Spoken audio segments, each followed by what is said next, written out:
Okay, this unit is about punctuation. Now, punctuation is the little thing that counts big. Punctuation is mildly annoying. It's kind of a pain. But here's the thing. If you do it right, no one will notice. If you do it wrong, everyone will think you look really foolish and that you can't write. It's a pain like that. I made one punctuation mistake on this guide. It's on the second page. I used an apostrophe instead of a quotation mark. I got called out on it within 15 minutes of the start of first hour. Somebody noticed. One tiny, itty-bitty little mistake in tiny font out of a page and 3/4 worth of typing. Somebody noticed it almost instantly. You have to be able to use punctuation correctly in order not to look foolish.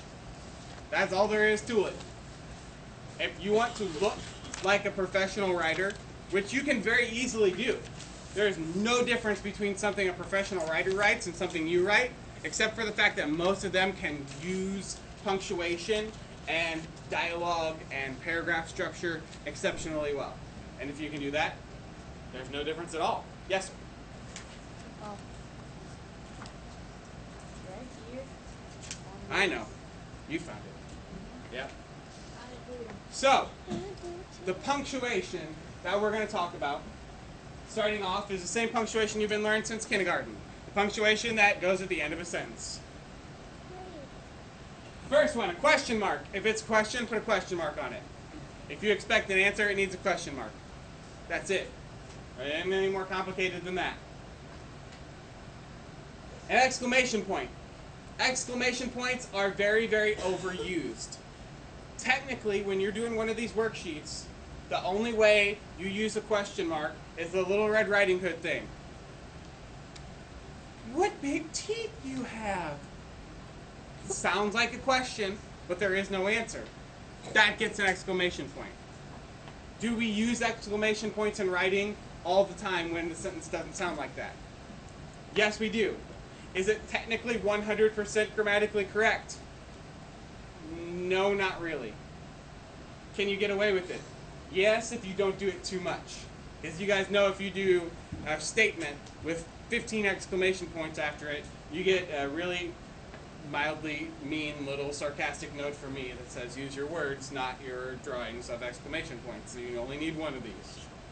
If you use an exclamation point on every sentence in the paragraph, you're going to get a little sarcastic note from me. Dude, you are wearing me out. You don't mean this much. It's not that powerful. If it is that powerful, use words instead of exclamation points. To be technically grammatically correct, it has to sound like a question but not have an answer. Take a little Red Riding Hood and think of somebody doing this. That's an exclamation. A period goes at the end of everything else. If we're talking straight punctuation, I don't care if it's a declarative sentence or if it's an imperative sentence. A declarative sentence just says something, and an imperative sentence gives an order. If you expect somebody to do something after you say it, that's an imperative sentence. If we're just talking about straight punctuation, I don't care which one it is. I just care that everything that doesn't have a question mark or an exclamation point gets a period at the end. Get it? Got it? Good. Yeah? Alright, next.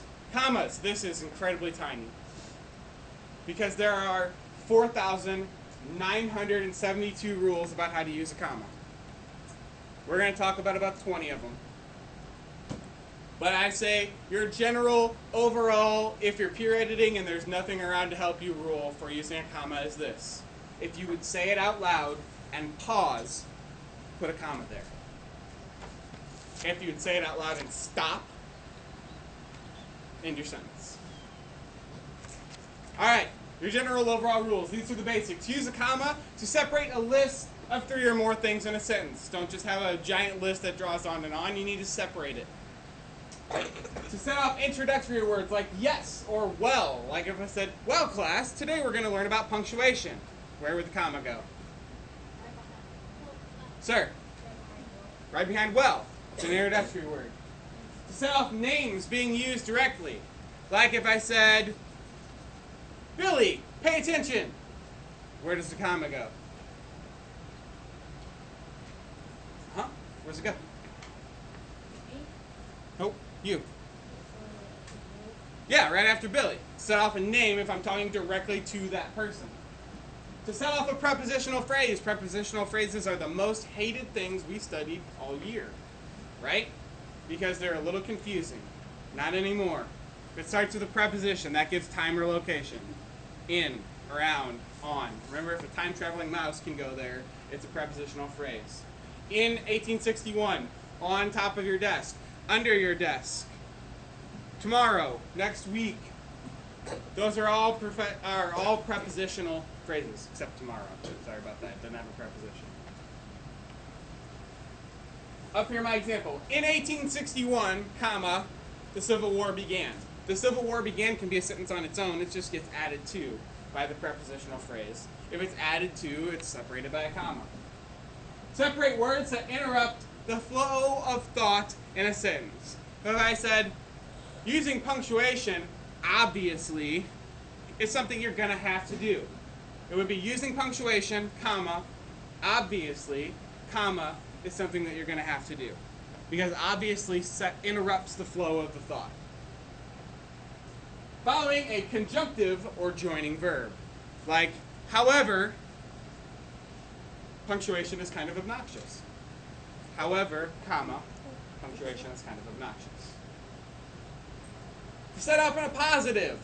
Positives add to a noun or pronoun in a sentence, but they can be removed from a sentence surgically, and you'll still end up with a sentence. Mr. G teaches language arts. No, a positive. Mr. G, comma, the bald guy, comma, teaches language arts. Adds to the noun in the sentence. Before a conjunction that joins a sentence, you'll hear Miss Kornman basically singing this. Comma and, comma but, comma or. Everybody always starts to giggle when I say comma but. You have 2 seconds to giggle about me saying comma but before we move on with life, and don't giggle about it anymore. You ready? 1, 2. Okay, no more giggles about comma but. At least not out loud. When you join 2 sentences together, you use that conjunction, which is like your sentence glue, but you also use the comma to separate them, to show that they are separate even though they're joined together. Like if I said, go to class, comma, but don't run. 2 sentences joined together. They show that they're separate by using the comma, but you show they're joined together by using the conjunction. Non-essential adjective clause, which is usually starting with a relative pronoun. Doesn't that sound fancy? Yes, it does. Is it that fancy? No, not really. A non-essential adjective clause adds a little description to the sentence, but isn't fully necessary. That's why it's non-essential. The trip was fine, comma, which surprised us all. It adds a little description. That's why it's an adjective clause, not just an adjective. But it has a relative pronoun like which at the beginning. To separate the year in a date, like April 29th, comma, 1992. To separate the city from a state or country, like Houston, comma, Texas, or Toronto, comma, Canada, or any town, comma, any country or state. When you write a date, you have to separate the city from the country or state. To set off an abbreviated title, like Steve Smith, comma, PhD. Is that one you're going to use very often? No, it is absolutely not. Is it one that you have to know? Yes, it absolutely is. To separate a direct quotation from a tagline. We'll talk a lot more about this in a minute. If you have a direct quotation and a tagline that tells you who said it, you need a comma to separate the two. After any salutation in a letter, that would be to whom it may concern, comma, or dear Mr. G, comma. Quotation marks. Quotation marks are something we've talked a lot about this year, but not something that we have really learned directly about, but now we're learning directly about them. Here's what I say. If it comes out of your face, and it is not spit, snot, or vomit, it is to go inside of quotation marks. If they are words that come out of a character's face, They go in quotation marks. That way your reader can tell this is something someone said out loud. And you don't have to write. Take out the trash. Mom yelled out loud so that you can tell that this character is speaking it, not just thinking it. That would get very obnoxious. Instead it says, quotation mark, take out the trash, comma, close quotation mark, Mom yelled.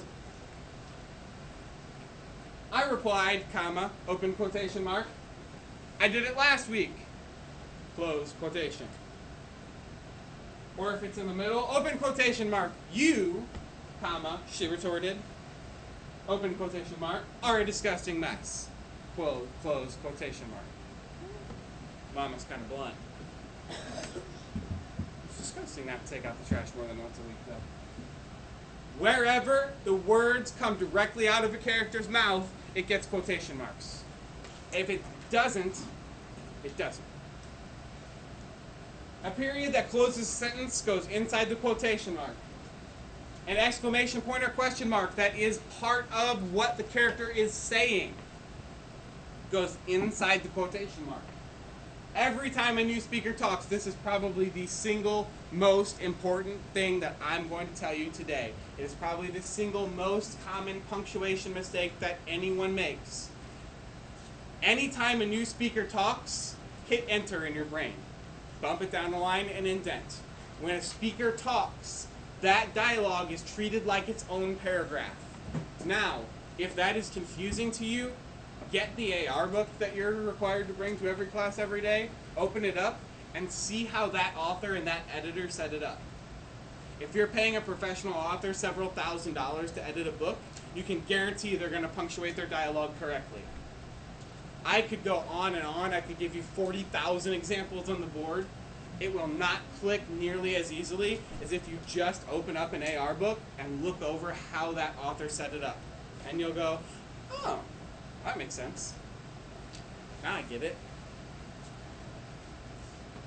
Doing that with dialogue does two things. The first thing it does is it makes it completely pointless for me to give you an assignment that says write 5 paragraphs because your paragraphs are going to be all busted up by dialogue. And it's going to make it look kind of strange. Because you don't have big chunky paragraph. Go down, another big chunky paragraph. You're going to have a chunk of a paragraph, dialogue, dialogue, dialogue, finish the paragraph, new paragraph, complete. One sentence, dialogue, finish the paragraph. Because every time somebody talks, it's going to be sitting up like its own paragraph. That means I can't give you an assignment that says write 5 paragraphs if I'm expecting you to break up your paragraphs. I'm going to give you an assignment that says I need at least 1 page front and back. But no more than 10 pages front and back, please. The other thing it's going to do is it's going to make you look at a finished piece of writing and say, whoa, this looks good. This looks like I would read in an AR book. I'm super smart. Because you are super smart, super smarties. This is not hard. It's just a little bit different than you're used to doing if you haven't thought about it that way. Also, play short story titles, essays, poems, song articles, and chapters. The name of all those things, if you're doing it in a piece of writing, goes in quotation marks. Apostrophes are pretty easy. They go in contractions like don't, can't, won't. Use apostrophe S to make a singular noun into a singular possessive noun like, you know, Savannah's, or the boys, or the cats. Use S apostrophe to form a plural possessive noun. That does not mean if you have cats, C-A-T-S, you add another S and then an apostrophe to make C-A-T-S-S apostrophe. If it's cats, plural, just add the apostrophe onto the end. You've got a plural possessive, you're happy, and you are done. If you have a name that ends in S, this is what we were talking about this morning, like Bates, B-A-T-E-S. Singular, you have to add an apostrophe S to make it Bates's, B-A-T-E-S apostrophe S. I'll check on that to make sure it's correct, but I'm pretty sure it's correct. Now, these are strange little technical things where if you mess up one little bitty thing, you're completely wrong.